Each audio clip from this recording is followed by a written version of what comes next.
Good morning, students. Now coming to pistil and megasporangium. Megasporangium means ovate.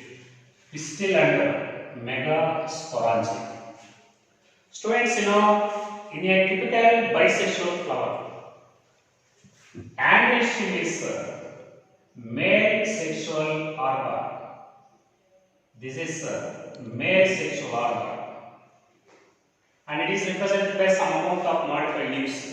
This is called microsporophylls and also called stamens, in which every stamen is represented by a filament and anther. And similarly, gynoecium, this is female sexual organ of a flower. Gynoecium is female sexual organ, and this is present in innermost whorl of the thalamus. Innermost fourth whorl of thalamus. Okay, gynoecium is female sexual organ, and this gynoecium is also represented by some modified leaves.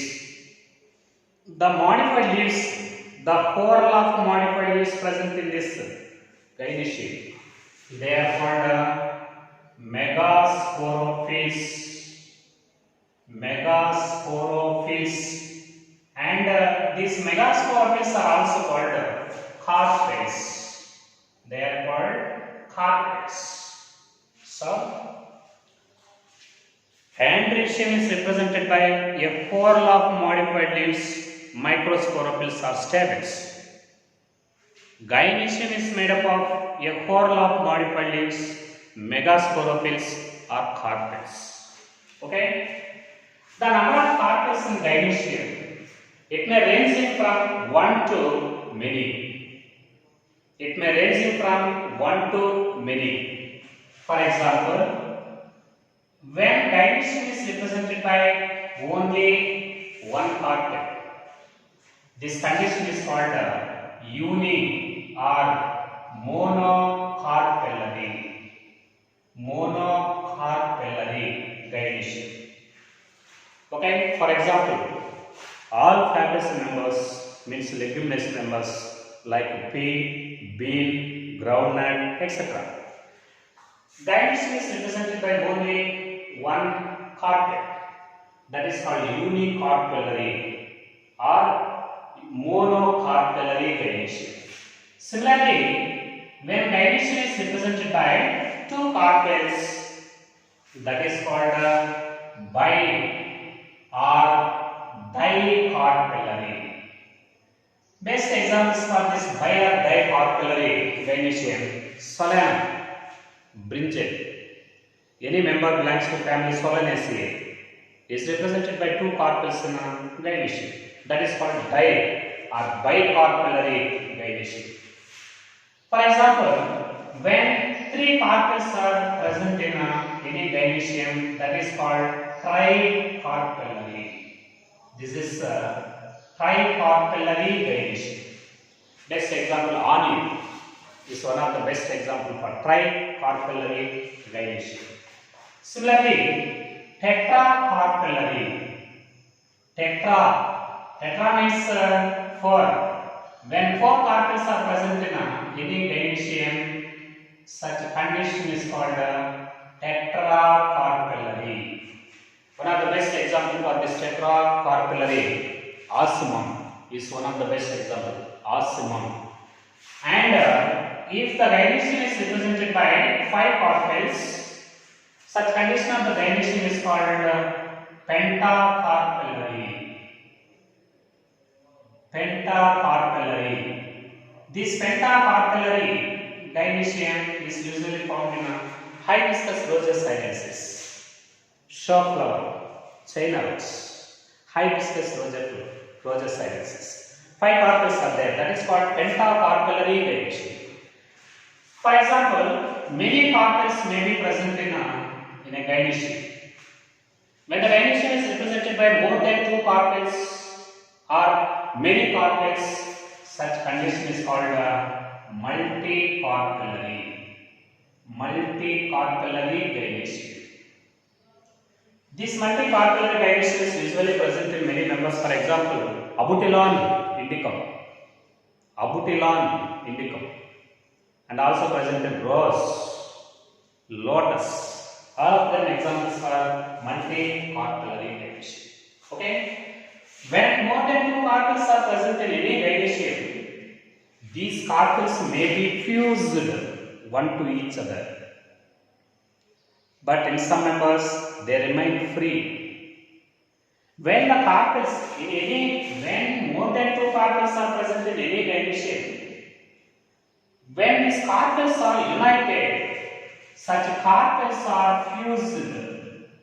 Such gynoecium with fused carpels, united carpels, that is called syncarpous gynoecium. This is called syncarpous gynoecium. What is syncarpous?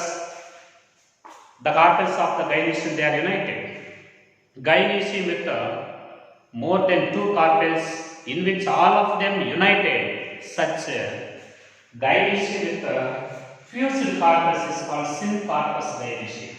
Best example for the syncarpous gynoecium, hibiscus, roses hibiscus, and pepper. Hibiscus and pepper. In hibiscus, the total 5 carpels are there. 5 carpels are united. Pentacarpellary syncarpous gynoecium. In case of pepper, many carpels are there, and all of them united. This is a multicarpellary syncarpous gynoecium. For example, in some members, these carpels they remain free.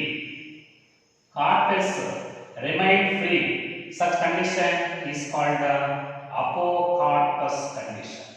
This is apocarpous, very important. If the carpels of gynoecium are united, that is called syncarpous gynoecium. If the gynoecium is represented by free carpels, the gynoecium with free carpels, that is considered as apocarpous gynoecium. Some examples for this apocarpous gynoecium, one is Annona squamosa. Annona means custard apple, and Michaelia. Annona and Michaelia, they are the best examples for these members. Students, anyhow, these carpels present in gynoecium number may ranging from 1 to many. That is from monocarpellary to multicarpellary. When these carpels they are remain fused, they are fused. That is called syncarpous, hibiscus and pepper. If the carpels remain free in any gynoecium, such condition of the gynoecium is called apocarpous condition. This is generally present in Annona squamosa, custard apple, and also present in Michaelia. That's the nature, the number of carpels.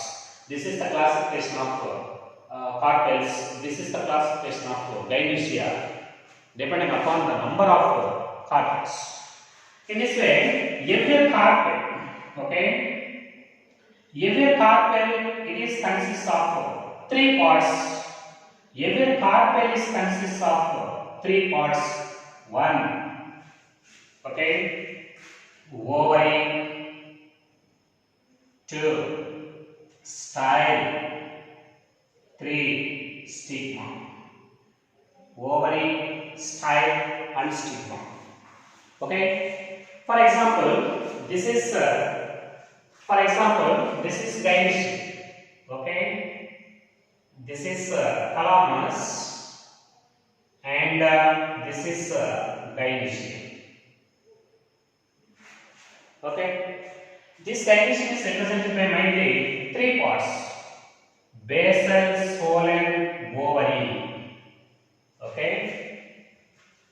Middle, elongated, slender, style, and the tip of the style that resembles just like the pin head. The pin head-like ectal part of the style is called stigma. In this way, every gynoecium is represented by three parts. One is basal ovary, middle elongated style, apical part of the style. It is considered as a stigma.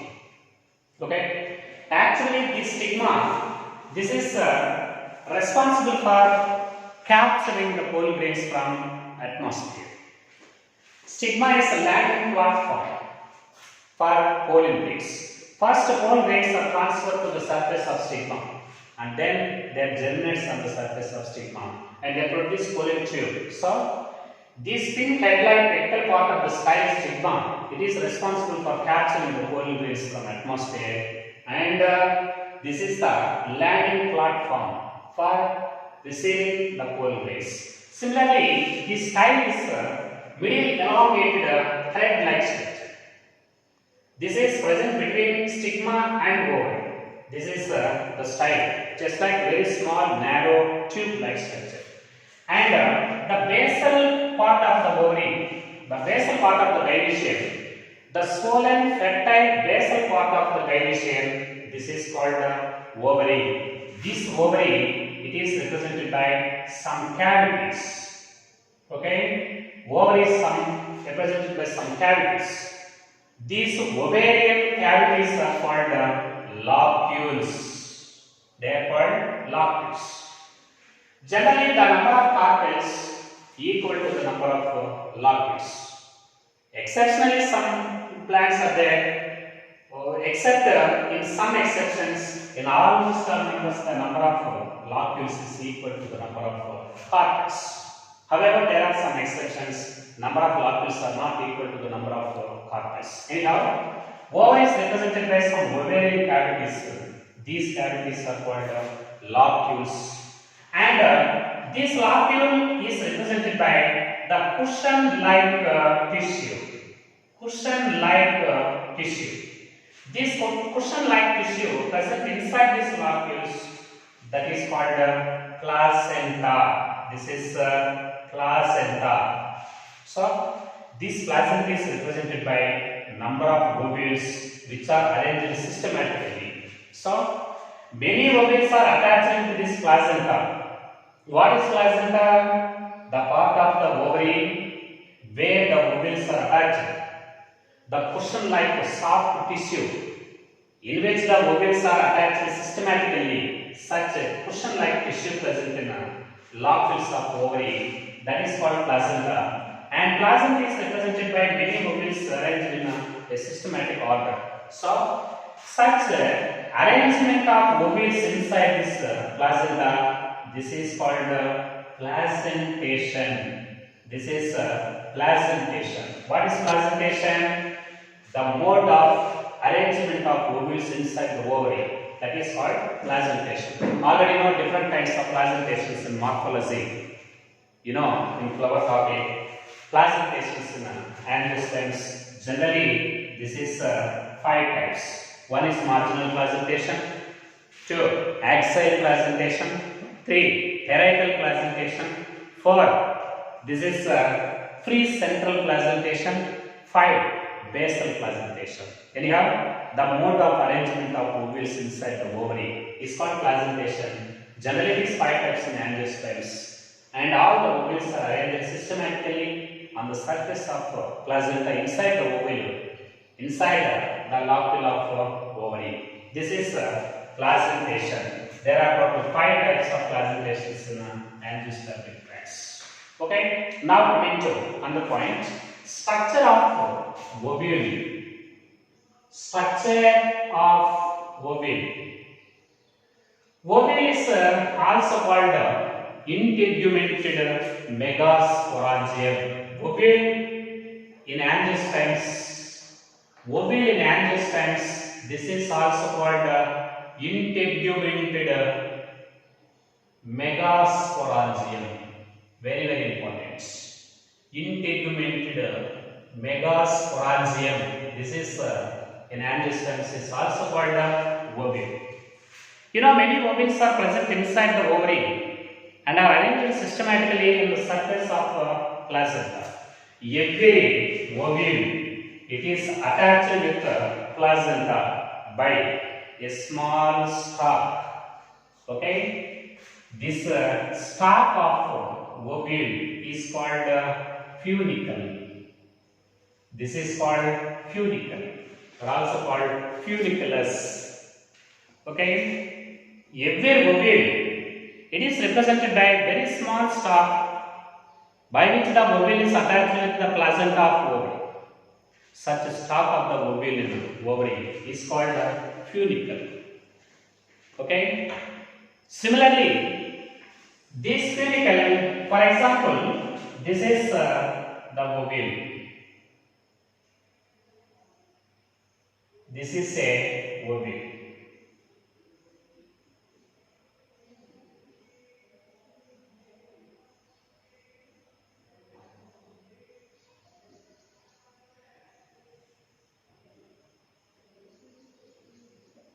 This is a typical ovule.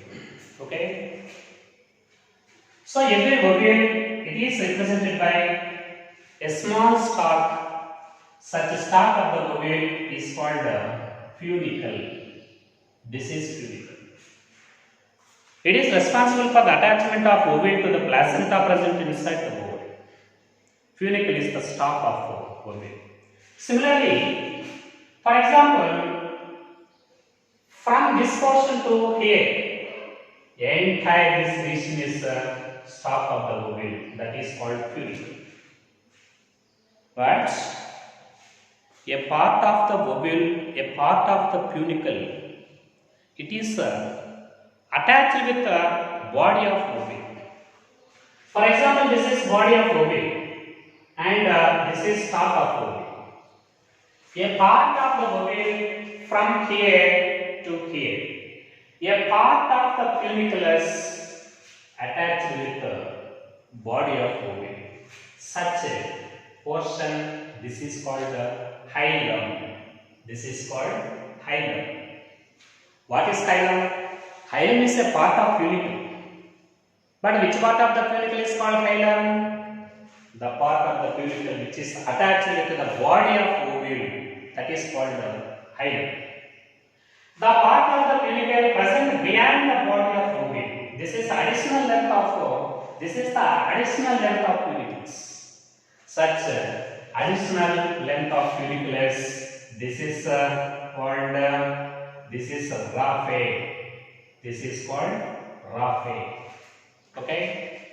So a part of the funicle which is attached with the body of ovule is called hilum.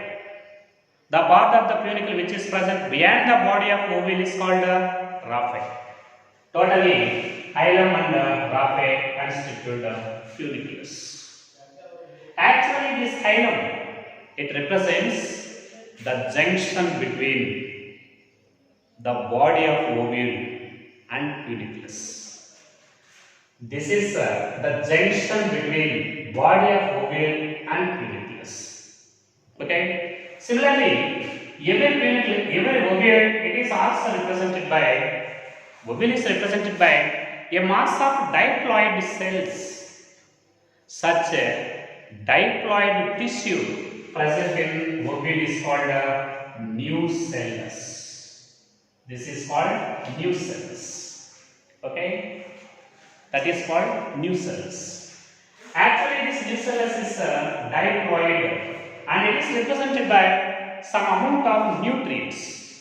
Okay, such a diploid tissue is called a nucellus. This is a nucellus.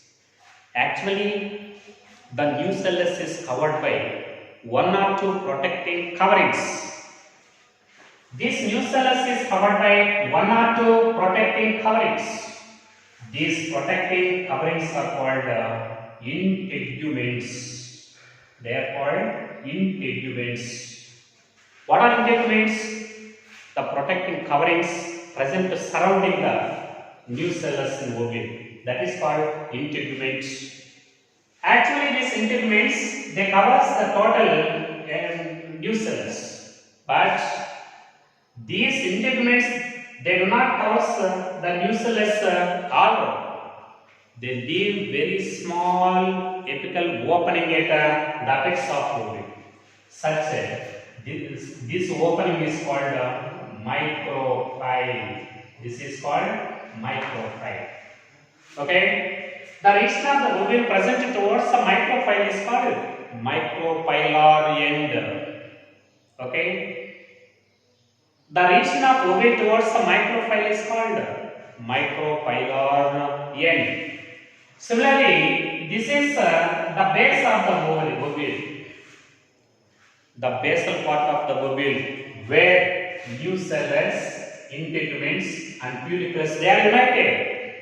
That is the junction of this is the junction of nucellus, integuments and pellicles.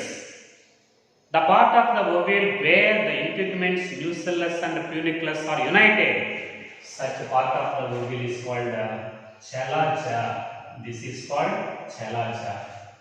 Okay. Similarly, this nucellus it is also represented by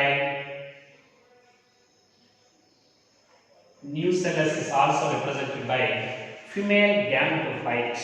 Such female gametophytes, this is also called embryo sac. Embryo sac. In this way, every mature ovule it is represented by matured female gametophyte at its center. This is called embryo sac. Embryo sac it is embedded inside the nucellus of ovule. So here these ovules they contain integuments surrounding the nucellus, but in some members integuments are completely absent in ovule. But in some members two integuments are there like this. But in some members only one integument is there. So depending upon the number of integuments, these ovules are divided into three types. One is ategmic ovule. Ategmic ovule. A means absent. Here integuments are completely absent. No integuments. Ovule without integuments. Ovule without integuments. This is called ategmic ovule. Generally, these ovules are present in parasites. Example, Loranthus. This is one of the parasitic plants. In the ovules of parasitic plants like Loranthus, ovules are not represented by integuments. Ovule without integuments is called ategmic ovule. Example, parasites. For example, in some members, only one integument is there. Only one integument. Okay. The ovule with only one integument, this is called unitegmic or monotegmic ovule. Integuments, only one integument is there. This is called unitegmic or monotegmic ovule. Generally, it is advanced type of ovule. It is present in Solanaceae members and also present in Asteraceae. They are generally present in Solanaceae and Asteraceae. For example, Solana members like Solana, brinjal, and also Asteraceae members like Helianthus, Sandus, sunflower, etc. But in some members, two integuments are there. Ovule with two integuments, this is called bitegmic or ditegmic ovule. Generally, these ovules are present. This is a primitive type of arrangement of integuments. Generally, these are present in monocots and polypetalae. Polypetalae members of dicots, they contain two integuments. So, this is the classification of ovules depending upon the number of integuments. Ovule without integument is ategmic, with one integument is called uni or monotegmic, or with two integuments is called di or bitegmic ovules. Example, monocots and polypetalae members of dicotyledonous plants. And actually, these integuments, okay, in one of the method, micropyle is completely absent. In which type of ovules micropyle is completely absent? In ategmic ovule, micropyle is absent. Why micropyle is absent in this type of ovule, ategmic ovule? Why micropyle is completely absent here? Actually, micropyle is formed by leaving a narrow empty space into the ovule by integuments. Here integments are completely absent. Due to absence of integments in this type of ovaries, there is no the microphyll. It is without microphyll and without integments. Generally, they are present in Dolanthus and also present in generally they are present in parasite.